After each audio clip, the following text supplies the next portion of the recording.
Tonight is the night. It's an enthralling legacy. Moments that resound through the ages. An event that captivates the heart of an entire world. This is a night that carries us back to the enchanting world of our youth. A spectacle that rejuvenates the spirit. Welcome to the showcase of the immortals. Welcome to RosterMania.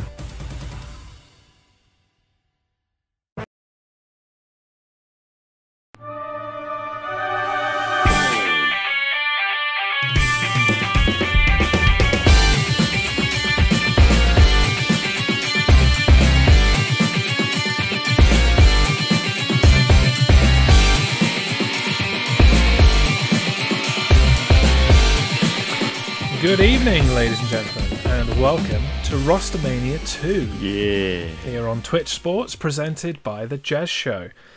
Yeah. I'm here with my guy, Dan. How are you doing, Dan? I'm alright, I'm a bit knackered, as it's first week back at work after furlough for like decades. Decades. Nice. Yeah, it's probably a bit of an adjustment for you, isn't it? Going back to work after however many months. It's a little bit, yeah. A little bit. But you were cleverly checking out all of the matches that we needed for this show in advance, so you're good to go on that front. Yeah, I watched them all before I went back to work. You're a smarty pants, you are. That's a good idea. I know. I, however, watched the matches yesterday and today. It took a little while to get through, but I did it. Yeah. If you are tuning in now for the first time and you're wondering what it is we're here to do and what the hell we're talking about, RosterMania 2 is our third fantasy WWE pay-per-view event. The clue's in the name there, but basically we have put together a fake pay-per-view filled with wrestling matches from matches of the past, not just from WWE, but from many promotions all around over the world, but mostly the United States, mostly.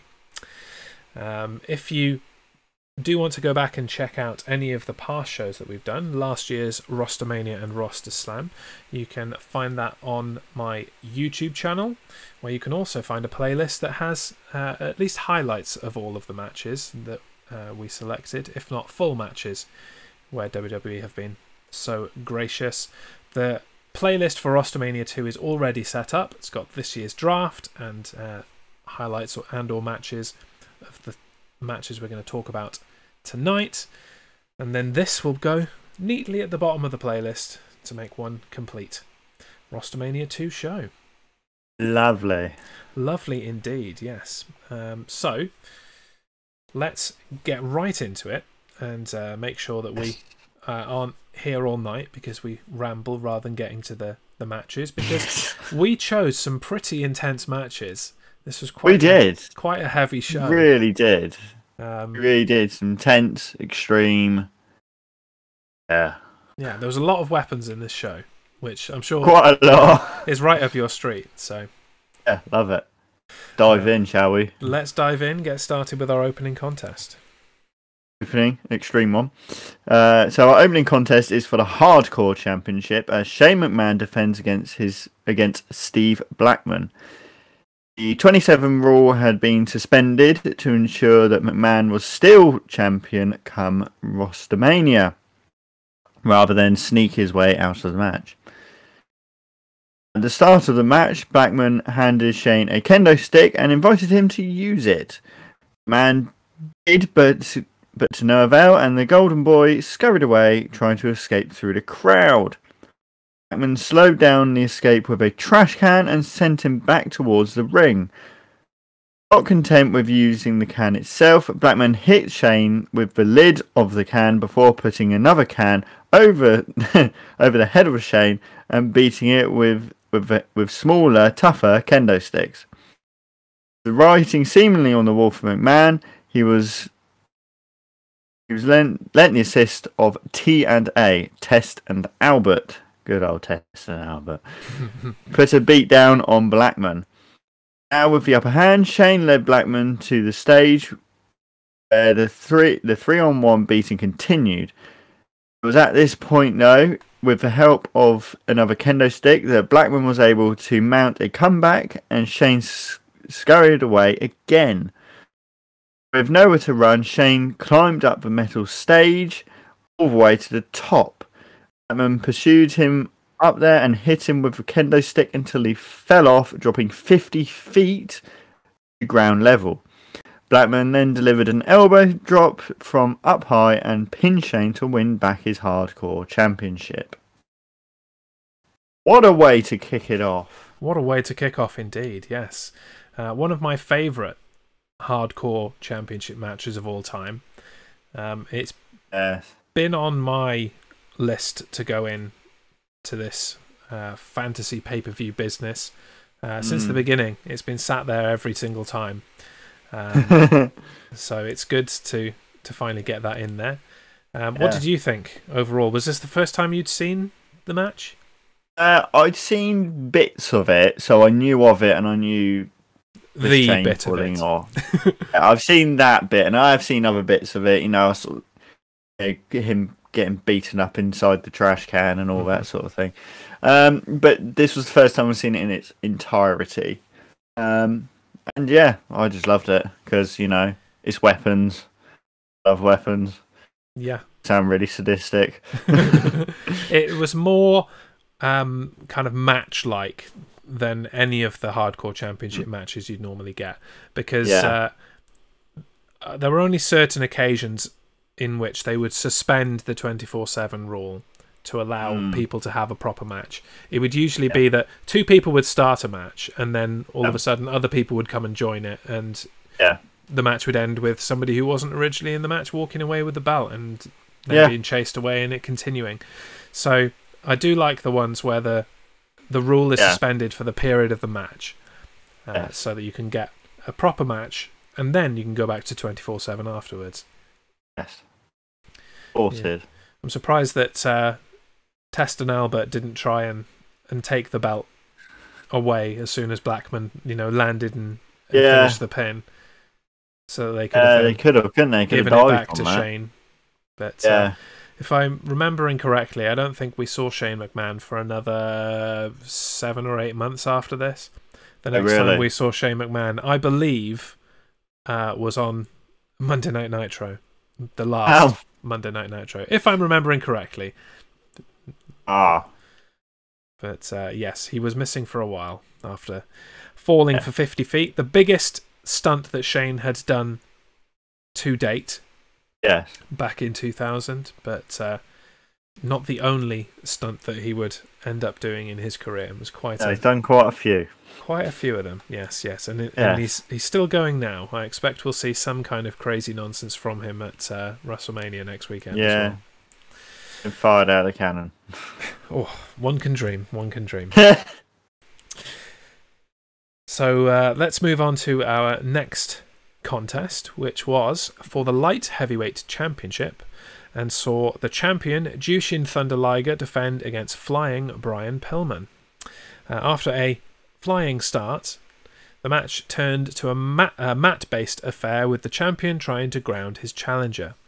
Pillman tried to retaliate with a more brawling style at first, in reaction to Liger taking to the air once again. Pillman focused on the ground-based game to try and slow him down. With neither man able to gain momentum for too long, both men found themselves in a punching match as Liger locked Pillman in the figure-4 leg lock. With the knee of Pillman weakened, Liger continued the assault with kicks and a leg lock. The knee didn't seem to faze Pillman too much, though, as he was able to come back with springboard clotheslines, top rope dives, and drop kicks. The two traded near fall after near fall, high-risk move after high-risk move, until Liger missed a diving headbutt, and Pillman hooked him into a unique bridging pin to win the light heavyweight championship.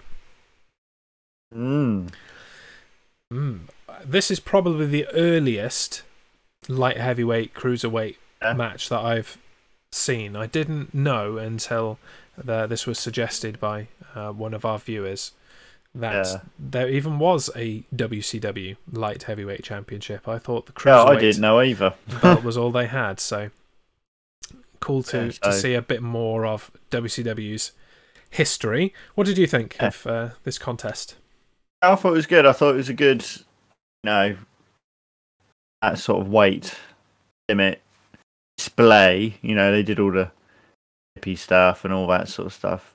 Some hard hitting stuff as well. But it was good. Yeah, I enjoyed it. Yeah, for its time, it was really high flying. The Super Bowl 2 in 1992, which is where this match is from, not necessarily a period known for high flying action. No, and I expect that's why so many people really liked Jushin Liger and Brian Pillman. Brian Pillman obviously didn't really get the chance to fully come into his own. He died prematurely about 5 years after this, just as he was really making his name in WWE. But he was, if this match is any indication, destined for greatness. Yeah, he would have been, wouldn't he? The only thing that I really didn't like about this match, and it may have bugged you as well, was Liger emphasised targeting the knee for the majority of the beginning of the match, and then all of a sudden Brian Pillman was fine, and there was nothing wrong with the knee, and he could jump around, and he didn't even just go like ooh when like doing a move. It was just, no, my knee is fine now, and that kind of broke my belief, if it were. It ruined my suspension of disbelief, which is one of the most important things in hooking in a wrestling audience, I think, personally.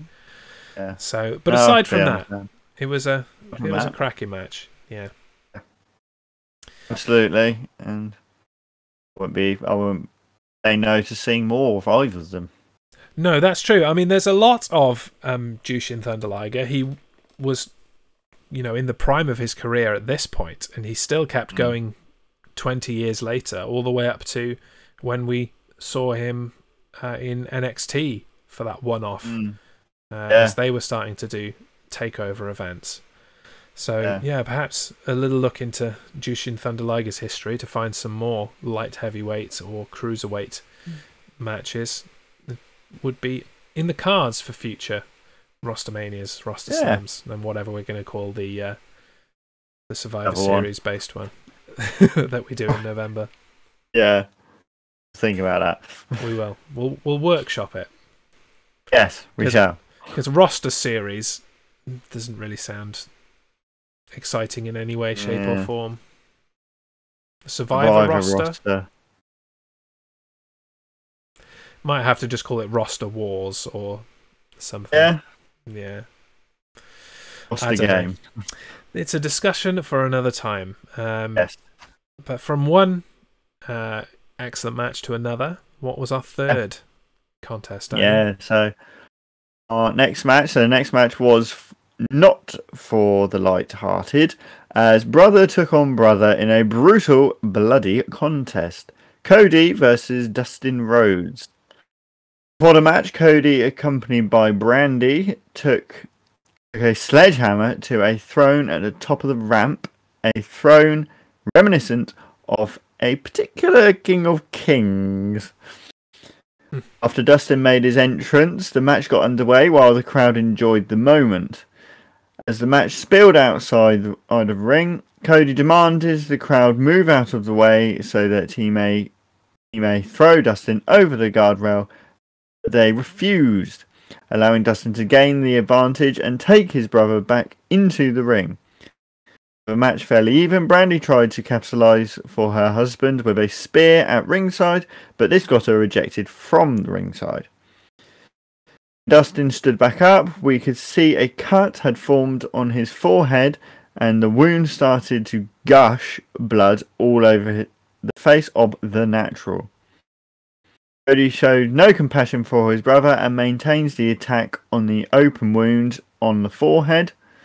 When the figure 4 leg lock didn't put Dustin away, Cody reached for the weight belts, but referee Earl Hebner took it away.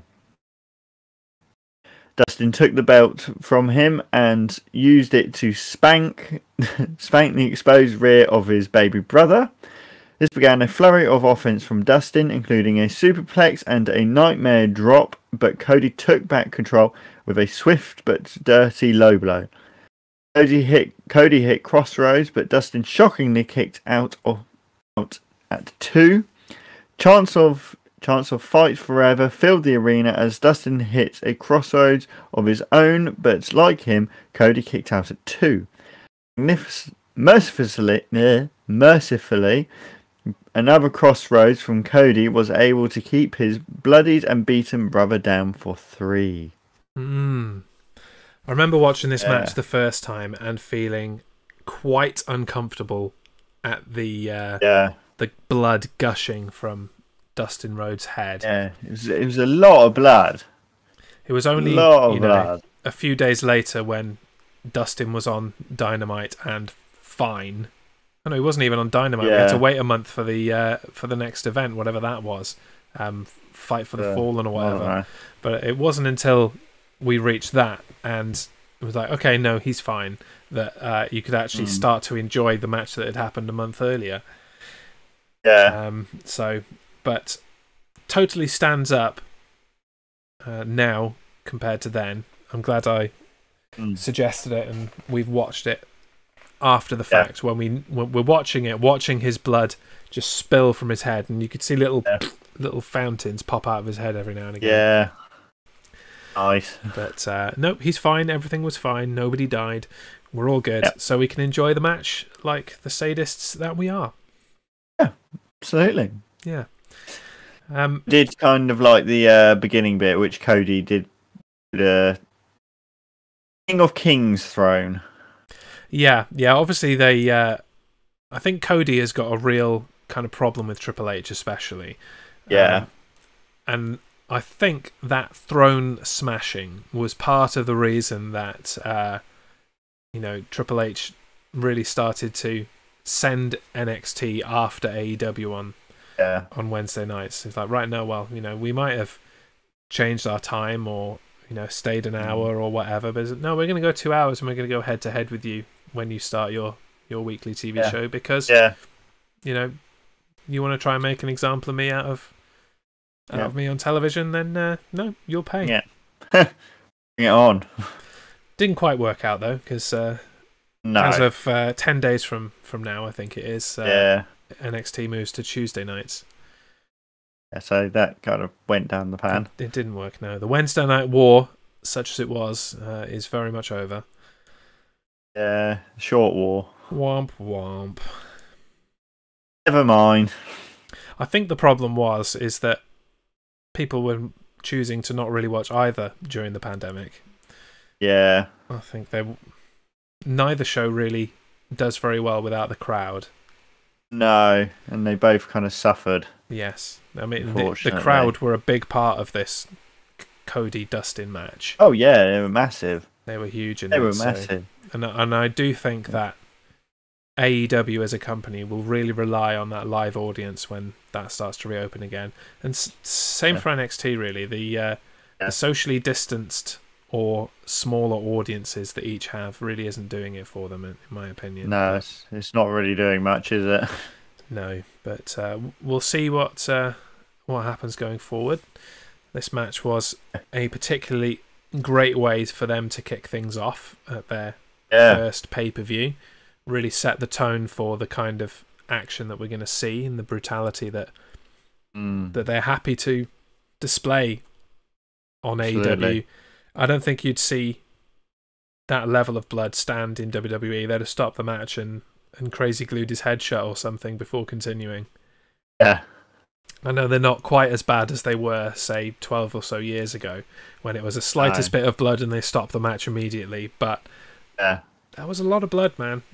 It was a bit too much blood. I don't think WWE tolerate that level of blood. No, I mean, he was nearly like at blood loss. Yeah, oh, absolutely. I mean, there was a point where you couldn't tell where the blood started and the faceplate face paint No. started. Like, it was all No. just mixed It's all together. just red. It's just a massive red face. It made, you know, the Ric Flair type bloody moments that he's had look like a paper cut. No. Insane amount of It blood. was no dear. But despite there being blood everywhere, I don't feel like that became the focus of the match. No, it didn't at all. The match carried on in spite of what was happening with Dustin's head, and they still kept, you know, wrestling to the top of their ability, and it was really, really good. Was very impressed with their work ethic in the match. Absolutely. And speaking of work ethic, and having a very long work ethic, takes us to our next match, which was touted as the end of an era, and would take place inside Hell in a Cell with a special guest referee, the Heartbreak Kid, Shawn Michaels. After the spectacular entrances of both men, the match got underway between Triple H and The Undertaker. It didn't take very long at all for the match to spill outside the ring, and for both men to bounce each other off the cell, the ring posts, and the steel steps. After gaining the upper hand, Undertaker sent Triple H back into the ring and began a systematic beatdown of the game. With steel steps in the ring, Triple H showed signs of life for a brief time, but Undertaker countered an attempt at a pedigree on the steel and turned it into a huge back body drop. This began a back and forth between the two veterans, with Triple H turning the speed of Undertaker into a spinebuster on the steps, but Taker preventing a pinfall attempt by locking on Hell's Gate. With the steps exchanged for steel chairs, Triple H launched an assault on The Undertaker, much to the disgust of special referee Shawn Michaels. HBK asked Undertaker to quit, but Taker insisted that he not stop the match, and the chair onslaught continued. When chairs didn't get the job done, Triple H collected a patented sledgehammer from under the ring and struck the dead man in the jaw with it. As Triple H looked to use the hammer again, Michaels yanked it from his best friend's hands and tossed it out of the ring. HBK continued to beg Taker to let him end the match, but apparently sick of hearing that, he locked Michaels in the Hell's Gate. He did the same to Triple H, but there was no referee to end the match once the game had passed out.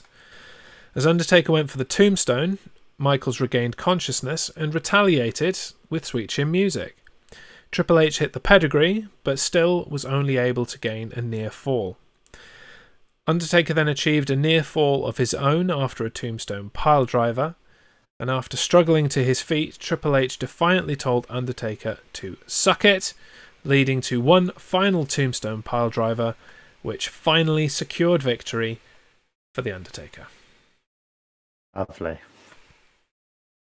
I did not remember how good this match was. Yeah. Yeah. It was When a good match, actually, wasn't it? When you selected this one of the 3 Undertaker Triple H WrestleMania matches, I did think, oh, have you picked the worst one? But no, this was a good one. It was a good one, wasn't it? Yeah. And I've got zero recollection now of their second match, which was the year before this one.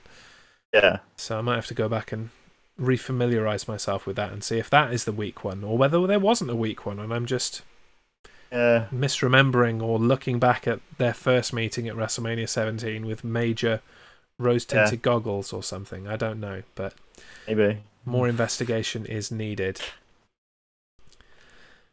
Yeah, it's quite funny that some of the moments in this match have, and it's strange that we've watched in the way we have, some of the moments in this match seem to repeat themselves in the United Kingdom Championship match that we have a bit later. It's different, but the same kind of thing, and we'll get to that when we get further down the card. But it was interesting that these matches had come together on this card and that there were parallels between them. Yeah, just an interesting aside. A note. What did you think of it all overall? Yeah, obviously I chose it, so I like the match. Again, another extreme run. You know, Undertaker took a hell of a beating with a load of chairs. Liked the fact that Shawn Michaels was involved. And because this was billed as the end of an era match, which it kind of was, because these guys were the last the guys of that era, really, of the doing anything. It was good to see that, and Undertaker just didn't want to quit, you know, and the ending as well when Triple H is helped up by Undertaker and Shawn is a good ending as well. Yes, yeah, the aftermath of the match. Yeah. No, one of the many, many moments where you just think Undertaker should probably have called it quits here, right? Yeah. You know, in a match that was, touted as the end of an era, it probably should have been in more ways than one. Yeah, he should have just ended it there. That would have been it. Yeah, we wouldn't have then had he to ruined it. Lose the streak. Was it the year after he lost the streak, or was it 2 years? It was 2 years after, wasn't it? Yes, I think. I can't remember who he faced the year after, but it might have been Cena, possibly. It wasn't Cena. No, I don't remember at all. No. But it definitely should not have got to the point where he, then fell to Brock Lesnar, and it definitely shouldn't have got to the point where he fell to Roman Reigns. Yeah, definitely should not have happened. But that horrible moment. Yeah, and I think actually that was 4 years ago today. That one. No, Jesus Christ. So. Yeah. Crazy times. But yes, a good match, well chosen. I'm very impressed. Yeah. And thank you. We'll speak a little bit more about it later during the United Kingdom Championship match, because there were many parallels that I'm interested to discuss. But for the time being, we're going to go to our commercial break. When we come back, we will continue with our card, and we'll have our first women's match of the night. We'll be back in 2. Stay with us.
And we're back for the second half of RosterMania 2, live on Twitch Sports, presented by The Jez Show.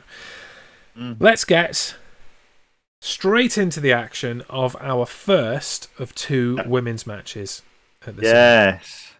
And the first of 2 women's matches at RosterMania, the Women's Championship was defended next as Champion Charlotte defended against Bayley, Sasha Banks, and Becky Lynch in a fatal four-way match for the NXT Women's Championship. Apparent alliance was formed early, with Banks and Lynch teaming to attack the champion and Bayley. That alliance ended suddenly after both women tried to pin Bayley, and Lynch ended the teamwork with a pump handle suplex to Banks, which is now, I believe, called the Bexploder. After being thrown into the LED board at ringside earlier, Charlotte returned to the ring and regained control of the match, taking down all of her opponents in succession. It began a free-for-all in which no woman gained momentum for more than a few moments, but included several key moments, including a suicide dive from Banks, a puncher from Charlotte to the outside of the ring, and a belly-to-belly suplex from the top rope. Following this fracas, Sasha Banks started to gain the upper hand and locked Charlotte in the Banks statement. Charlotte did not tap, but thinking quickly, Banks turned the submission into a crucifix pin and gained a 3 count to become the new women's champion. Quite an abrupt end to this match, really. Yes, it was very fun. I thought the writing was on the wall with the Banks statement, but then were Charlotte to come out of it, I thought that the match would continue, but no, it was you break out of it and you get rolled up and you get pinned, which was unique and interesting. I really liked that. Yeah. It did remind me, and I remember believing it at the time, but not now, how kind of overrated and not very interesting Becky Lynch was. Yeah. Because she'd just come out of her dodgy Irish river dancing gimmick that they'd saddled her with, and instead they gave her the you're a rocker, you're gonna just headbang around and just you're a rocker, Becky, and that she just looked so uncomfortable like doing that. Her head doesn't really rotate properly in order to do that for some reason. No, and so that was a bit weird. And it was only because she was, I think, not that great in NXT. In hindsight, and it was only when she came up to the main roster and they let her be herself a bit more that she really started to come into her own and develop. The Beck's everything, the major punnery of Becky Lynch was a big contributor to that. Becky loves her puns. And great that she was allowed to use them and name everything that she does after herself. And obviously she was just allowed to be a bit more of a badass, which is her to a T, really. So this match, not necessarily her shining moment. No. But it definitely was a shining achievement for the other three. Definitely. I found myself actually enjoying Charlotte Flair in this match. Yeah, I don't enjoy any Charlotte Flair matches nowadays, but she wasn't playing the I'm the queen of everything role. And it's just she was just her, really, wasn't she? She was just a normal person wrestling to the best of her abilities, and now this queen of everything Charlotte is just dull. It's boring. The golden child. Yeah, I just don't enjoy. It's a John Cena gimmick. I don't. That's what it is. I've realised. It's a John Cena. It's a Roman Reigns babyface gimmick. It's I'm always going to come back from everything. I'm going to be pushed to everything, and it's just dull. I don't enjoy it at all. I question whether Bayley will ever get the babyface reaction that she had in NXT ever again. She was red hot as a babyface in NXT. Yeah, everyone loved her as a babyface in NXT. Absolutely. And Sasha Banks hasn't really changed that much, but that's not a bad thing. No, she hasn't. It's not a bad thing by any means, apart from her hair, and she's kind of muscled out a bit. She was extremely skinny in NXT. Yes. It did look like you could knock her over with a feather, but she's definitely toned up a bit. She has. She's got a bit of weight behind her now, which has only helped her in-ring game. Absolutely. But no, she's always been a fantastic wrestler. She was then, she is now, and it was good to go back and see, I believe, her first NXT Women's Championship. I think it was, yeah. I think so, anyway. Yeah, I think it went Paige to Charlotte to Banks, if I'm remembering correctly. But yeah, and then it went to Bailey, didn't it? Bailey, I expect. And that's when Sasha Banks had that emotional. Was it? I think so. Yeah. We'll get there eventually in our NXT from the beginning rewatch. Sure we will. We're a long way off, being that we only started last week, 5 years before this moment. So, we'll get there eventually. Yes. We'll be like, remember RosterMania 2 when we couldn't remember who Sasha Banks lost the belt to? God. Those were the days. What fools we were back in the halcyon days of 2021. 2021, recovering from all kinds of viruses. Yeah. Coming out of a pandemic. Yeah. Raw and SmackDown were actually good for a week. It was a crazy time.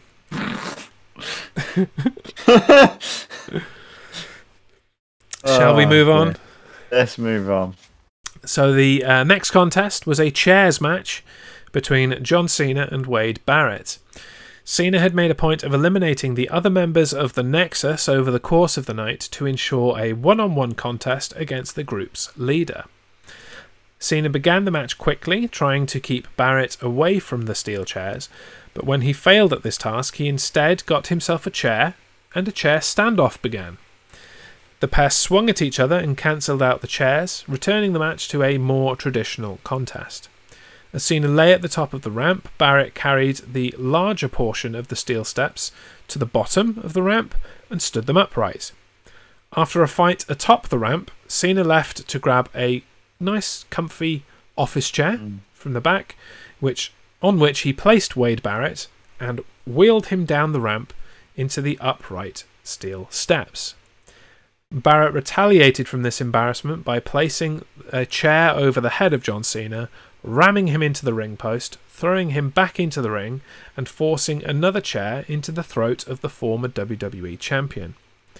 Barrett then tied Cena in the ropes and pummeled him with chair shots. In traditional John Cena fashion, though, the comeback began, and he wore down Barrett with multiple chair shots, a leg drop with a chair from the top rope, and an attitude adjustment to a bed of chairs. Cena made the pin and defeated the leader of the Nexus as he had promised. After the match, Cena took Barrett to the stage area, dumped a storage table on him, and then forced a string of chairs hanging from the roof down onto his fallen opponent. Good evening, Reese. Welcome aboard. Yes, hello. So you chose this match as well. You chose most of these matches, in fact. I really didn't get much of a look in during the draft. You had the luck of the coin, as it were. I did. So what did you like about this match? Just going back to seeing Wade Barrett and doing stuff which he's good at, you know? Being brutal. It's a shame that he decided to kind of hang it up so early. Yeah. Because I think he was a really good heel. Really good heel. Fantastic. He just did everything, and then he kind of, I think what happened was he left the Nexus broke up, he started the other group, the Core. I want to say, yeah. And that kind of ended, and then he became Bad News Barrett, I think it was. Yep. And that kind of was going downhill, and that pretty much was it, wasn't it? And there was one more thing. League of Nations. Oh yeah, the League of Nations. That rubbish. Was that? I thought that was before Bad News Barrett. I can't remember when it was, but that was just awful. It was Sheamus, Wade Barrett, Rusev and Alberto Del Rio. Yeah. For some reason. Which, on paper, should have been a fantastic stable. Yeah, but it was rubbish. Yeah, but you don't have matches on paper, I guess. So exactly. That's why that was terrible. Yeah. No, I think if he'd have stuck around, I think Wade Barrett would have been the first British WWE champion rather than Drew McIntyre. Yeah. But he, chose to leave, and he's moved into a more managerial type kind of role in other companies, and now he's commentating on NXT. Yeah. Kind of going full circle a little bit, I guess. I don't know. Yeah. But hopefully he might get back in the ring at some point in NXT or something, but which would be nice. I think he's done. I really think he's done. Unless there's some underlying injury that we don't know about, but him.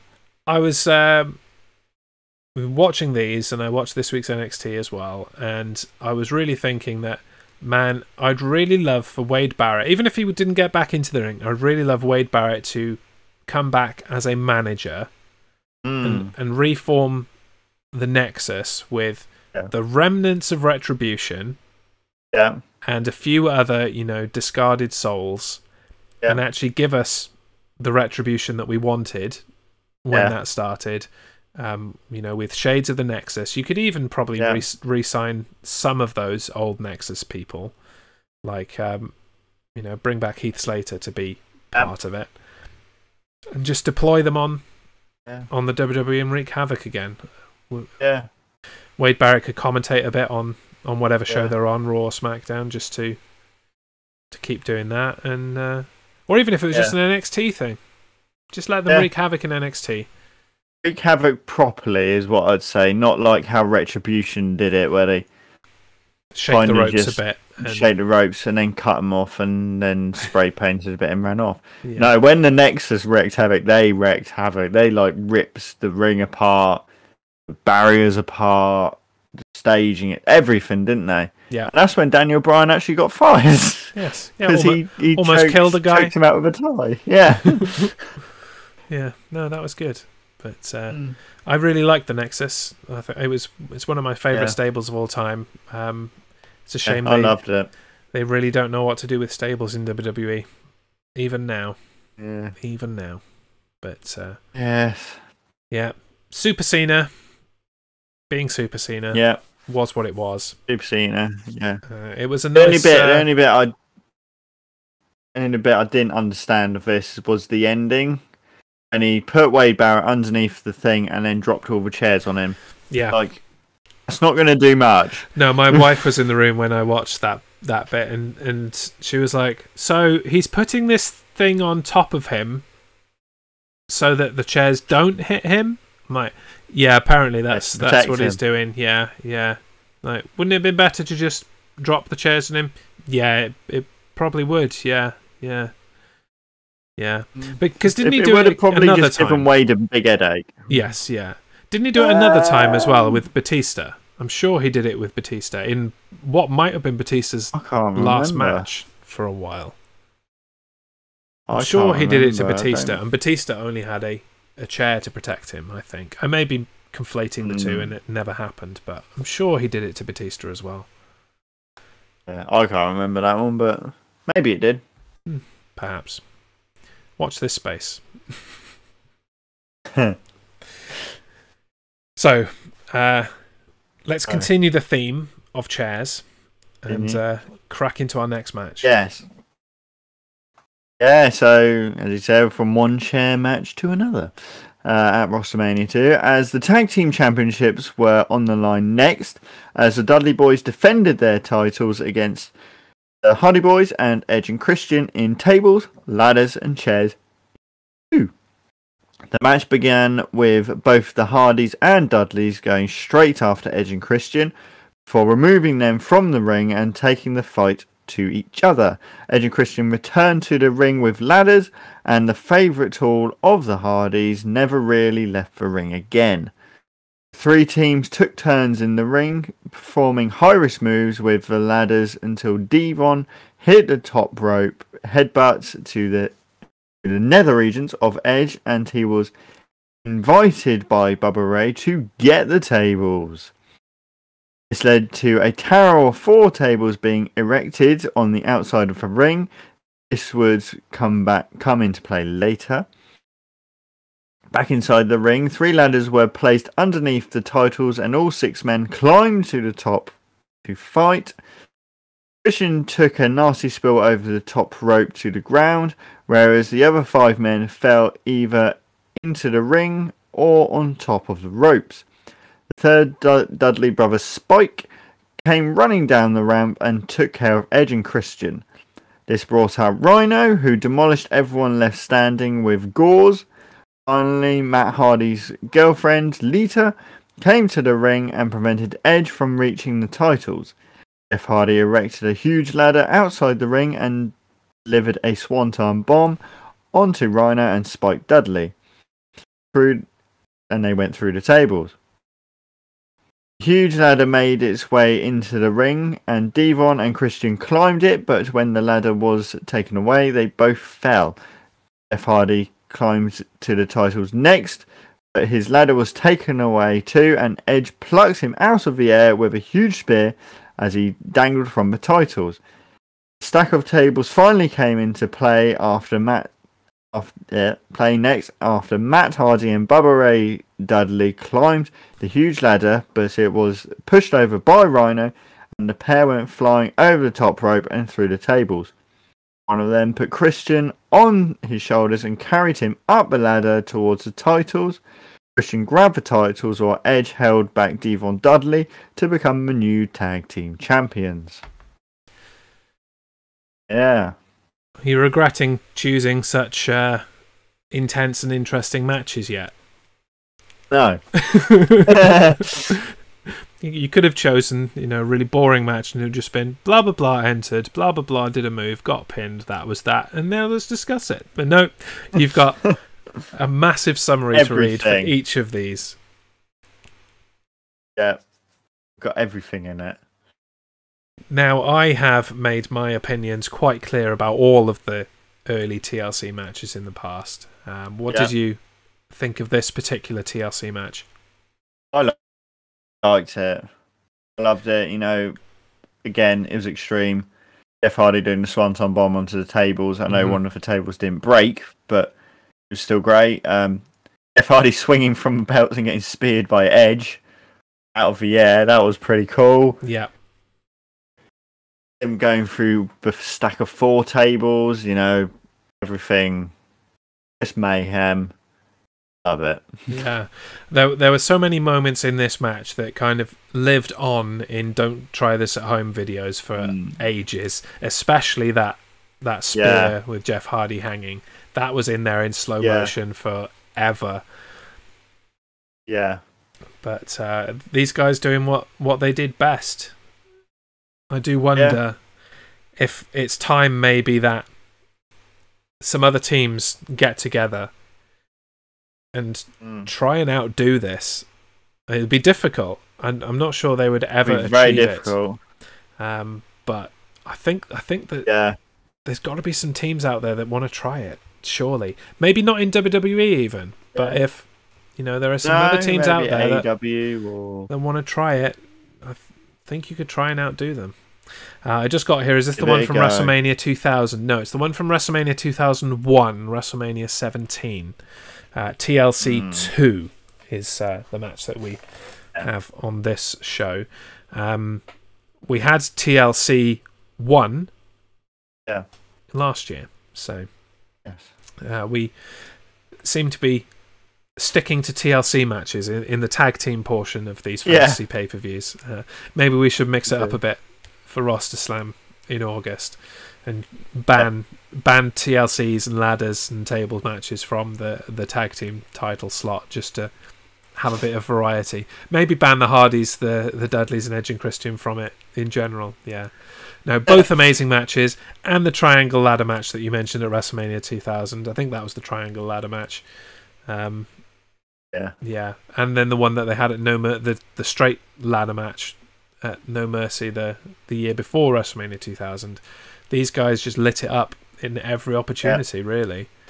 Very grateful for it. Very fond memories of this period of wrestling history, and the three teams that we've talked about here were major contributors to that. Absolutely.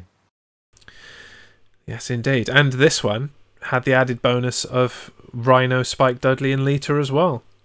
Yeah, absolutely. Yeah. Couldn't get any worse. As a red-blooded teenager, I very much enjoyed Lita's involvement in the match. I bet you did, especially when she took her top off. Yes, indeed. And actually, I don't know why in hindsight, but Rhino was one of my favourite wrestlers at this time. When Rhino turned up, I loved Rhino. I absolutely loved Rhino. I loved everything about Rhino. He was he almost supplanted Kane as my favourite wrestler at the time. Jesus Christ, that's saying something. That's how much I liked Rhino, and I'm like, Rhino, WWE champion, let's have it. But obviously that never came to be. And now I look back, I'm like, man, he was cool, but why did I like him quite so much?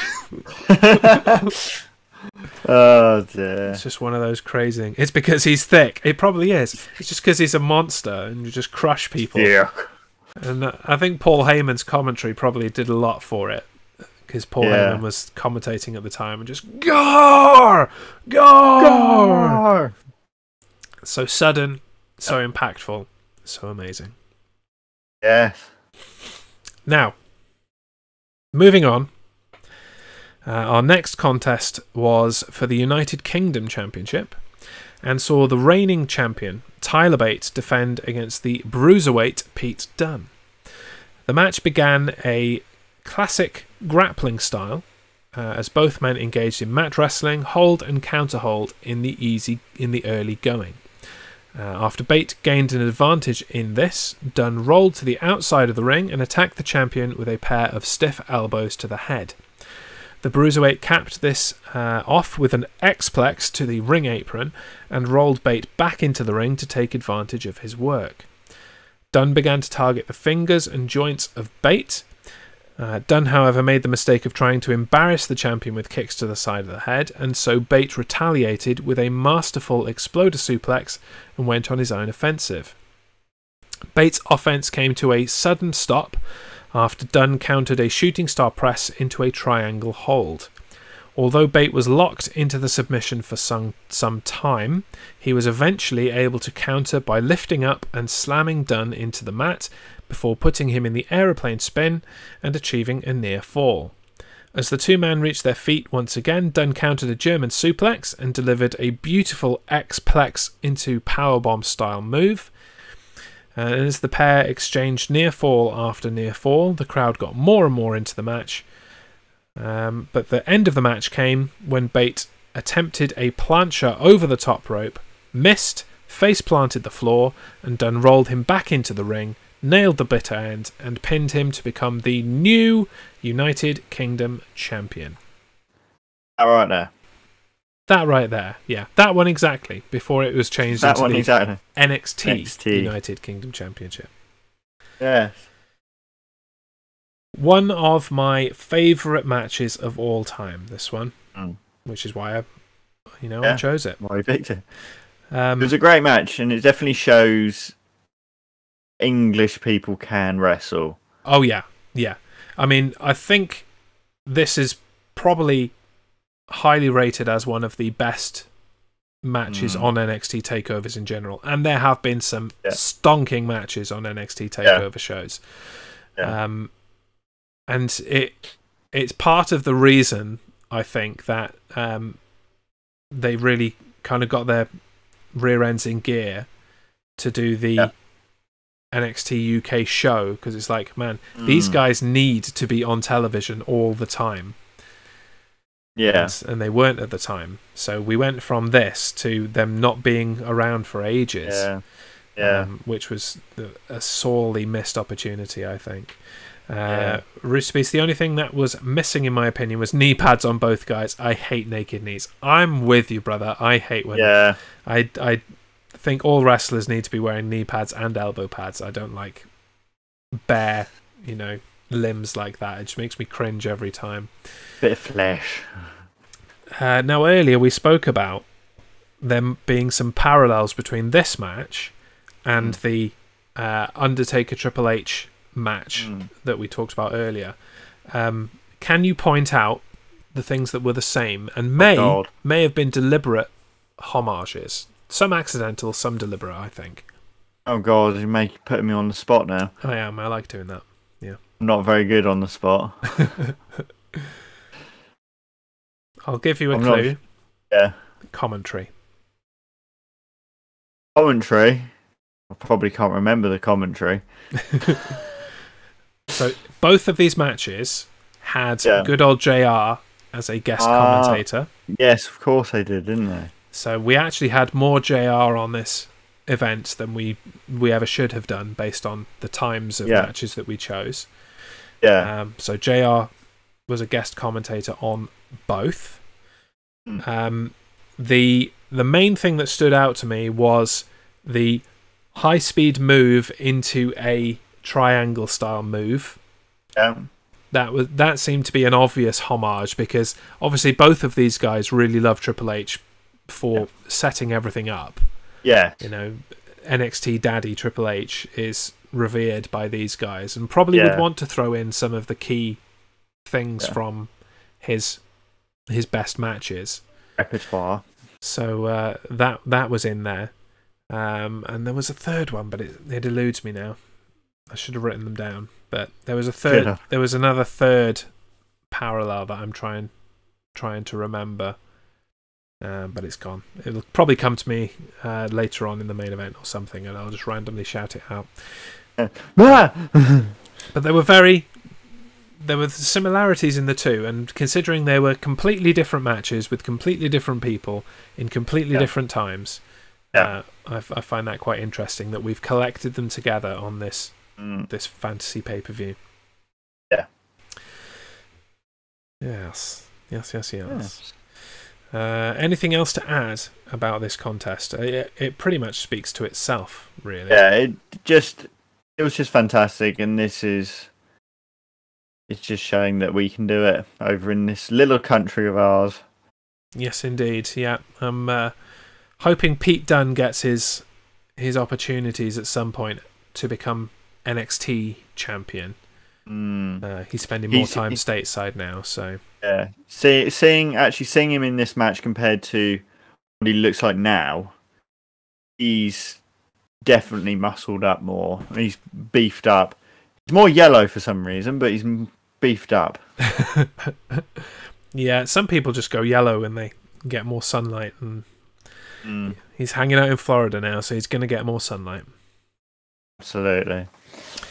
Right, take a deep breath and take us into our second women's match of the night, the beginning of our double main event at RosterMania 2. Yeah. So RosterMania 2 rolls on with the first ever Women's War Games match in our double main event with Team Baszler, Shayna Baszler, Bianca Belair, Kaylee Ray, and Io Shirai taking on Team Ripley, Rhea Ripley, Candice LeRae, Dakota Kai, and Tegan Nox. Rivals Candice LeRae and Io Shirai began the first 5 minutes of the match in the double-ringed cage. Shirai took control of her opponent early, which was not slowed down by the addition of the match's second entrant, Bianca Belair. The 2-on-1 assault for LeRae came to an abrupt end with the addition of the next entrant, Rhea Ripley, and the number of weapons that she brought into the cage with her. Ripley made easy work of Belair, slamming her through a trash can and almost a suplex through a bed of steel chairs, but the EST was saved by Shirai and the clock expired once again, bringing Kaylee Ray and more weapons into the match. They took care of Ripley and Ray with steel chairs before dismantling the bed of chairs, laying them down instead. Ray joins the fight in the corner, which led to her LeRae, and Shirai being power bombs onto the chairs by Ripley.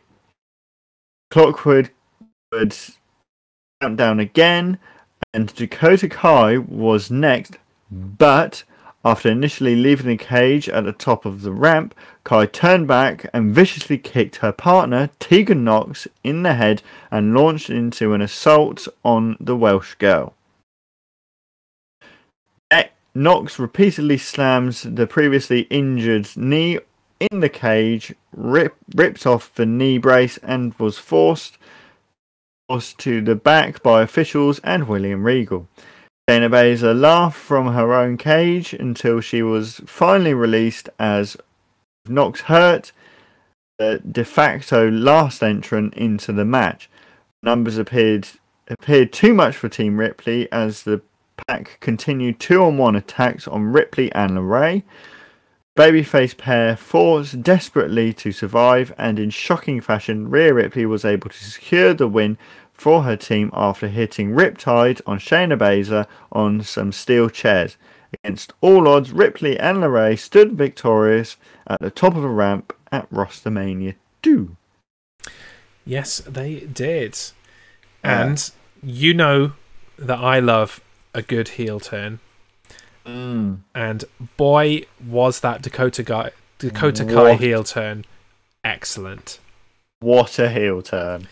That was amazing. I remember predicting it at the time because the hints were there in previous week's NXT. It's like Dakota Kai had been overlooked. She tried to join the team. She failed. Her friend was in. And, you know, Mia Yim was taken out. Wrecker Yim nowadays was taken out. And so, you know, last-ditch effort, they turned to Dakota Kai. So, nah, screw you. I am going to ruin everything for you. And considering how dull, boring, uninteresting, completely not worth watching Dakota Kai was as a babyface, to have her as a heel finally was fantastic, and she has carried that forward now and has been an excellent heel ever since, in my opinion. She's been doing fantastically. Yeah, I really like Dakota Kai as a heel. Yeah. Like this whole, you know, team kick, happy-go-lucky Dakota Kai can do one, as far as I'm concerned. Yeah. Yeah. The only thing I didn't like about this match, and I get why they did it, but I don't think Ripley and LeRae had any business in winning. No? No. Like, 4-on-2. Yeah. And having been completely betrayed by Dakota Kai, Knox not being able to take part in the match. Yeah. It just felt like, you know, they should have been kicked while they were down. They could have made more story out of that. Yeah. I think, going into the future, but and not much really did come out of most of it. It still took a while for Ripley to go towards the NXT Women's Championship. Yeah.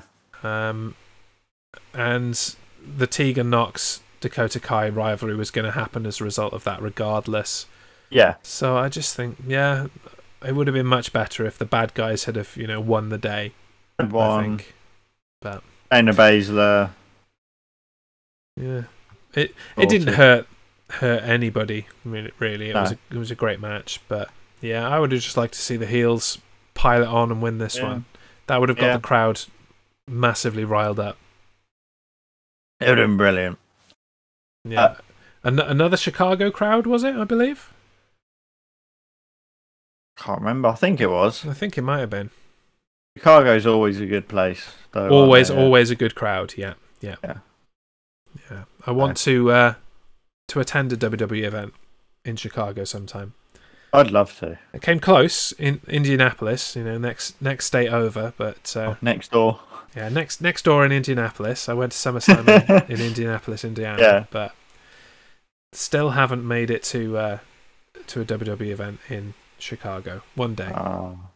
One day. I'd love to do that as well. Go to America and just do an actual one over there, Yeah, it'd be cool to do a tour really and just kind of follow WWE for a month or whatever. You'd need a hella ton to keep it family friendly of money to do it, but one day, get saving, maybe it'll happen. One day, when we're old and crippled, we'll have enough money. That's fine. I don't mind sitting down the entire time, wave my stick. Should have turned heel. Anyway, as our show rolls on, it is time for the second of our RosterMania 2 main events, and the Universal Championship was on the line in this one when The Fiend, Bray Wyatt, defended against Daniel Bryan in a strap match. Unlike Wyatt's previous opponents, Daniel Bryan did not seem fazed by the awe-inspiring entrance of The Fiend, and the two men were shackled together to begin the match. Bryan did good work keeping things honest with The Fiend and not allowing Wyatt to dominate the match, but despite this, the Yes Man soon found himself being whipped repeatedly by The Fiend and his leather strap. Wyatt used this momentum to begin the brutalization of Bryan, laughing maniacally as he refused to let up on his challenger. After The Fiend started to get cocky and jaw at the crowd, Bryan managed to muster a brief period of offense, kicking the champion in the head and delivering a big dive from the top of a ring post. Bryan then used the strap repeatedly to pull The Fiend into the ring post, and on the announce table, Bryan returned the favour afforded to him earlier, whipping The Fiend with the strap. This continued into the ring, where The Fiend began to regain his resolve, but instead of retaliating, he begged Bryan to continue whipping him. Bryan eventually locked The Fiend into the Yes Lock, using the strap to pull back on the jaw of The Fiend, but Wyatt powered out and pummeled Bryan with right hands and strap whips once again. Bryan launched into one last-ditch effort, whipping The Fiend in the chest, but Wyatt locked in the mandible claw on Bryan, turned it into a kind of chokeslam, and pinned him to retain the Universal Championship. The Fiend disappeared, leaving officials in the ring to tend to Bryan and his welted back, as RosterMania 2 faded off the air. Yeah.